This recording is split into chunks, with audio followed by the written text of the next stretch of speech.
So we just watched the TED Talk, Greening the Ghetto. And this is just our response video to that. What do you guys think? So one of the things I thought was interesting was when she talked about the example of Bogota, Colombia, as like the ideal green city, what she kind of hopes New York City could be, because she mentioned that not only was it like more environmentally safe, but also crime rates went down and people stopped littering. It kind of reminded me of the psychological, I think they call it the broken window theory. You know, if there's a broken window, people are more likely to commit crime because they kind of feel justified. You know, nobody cares about this place. Other people are, you know, vandalizing and stuff. So it was kind of like a benefit you normally wouldn't think of going green, is that you can reduce crime and it can actually... If people are like putting in the work to take care of their city, kind of like less likely they'll be to, I don't know. Oh, I thought it was pretty interesting when she was talking about Bogota that she said that the mayor was almost impeached because of what he was trying to do.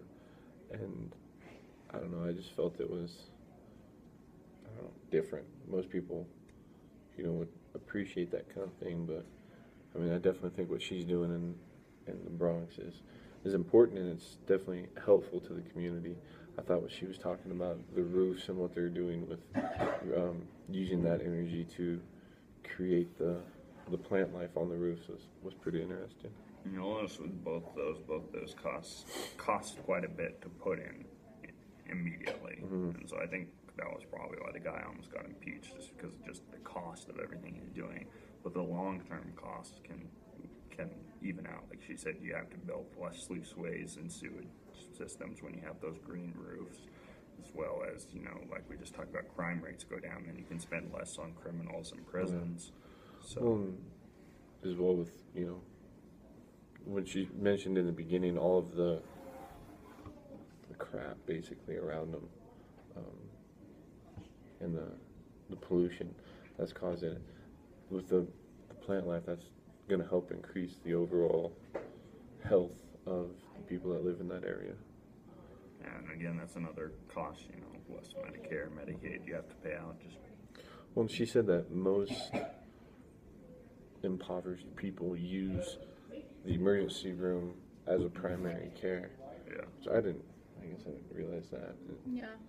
Something that definitely is a benefit to reduce those costs to the taxpayers that are paying for those visits, and as well as the people. So yeah, like a lot of people kind of look at green as like, oh yeah, it might be a good thing to do, but it's just not practical. It's too expensive. But I think maybe they're ignoring some of those. I've never like thought of it in this way, like to improve your environment, I guess, as a means to improve, I don't know, just the overall well-being of people in the city. And I know for us back home when we do work and everything, if you can prove that even if it's just some form of recycling water,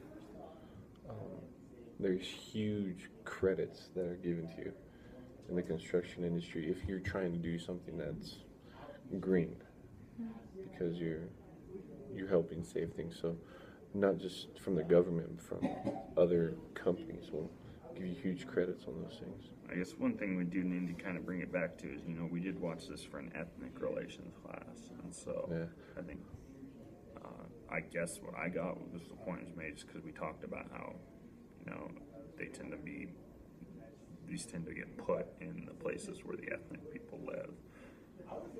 So I forget the number she said, but she did say blacks are more likely to live next to a power plant or a chemical plant or a sewage plant, and it really is just sad that, you know, anyone should have to live next to those things and have to be exposed to those. I kind of wonder if it's just that they tend to be in poverty more and these are put in poor neighborhoods, or if it actually is like if an impoverished black is more likely to live next to these than an impoverished white. I'd wonder which one was put there first, the plant or the housing. Yeah. I think it's just kind of, I don't know, like I don't know what kind of background you guys came from, but my parents wouldn't move to an area like that, and so maybe it's just what they can afford because people just don't want to live in those areas. True. And we already discussed like earlier in class with the Sterling thing and stuff. Sometimes it's just difficult to get housing because of your race, even if Yeah. All right.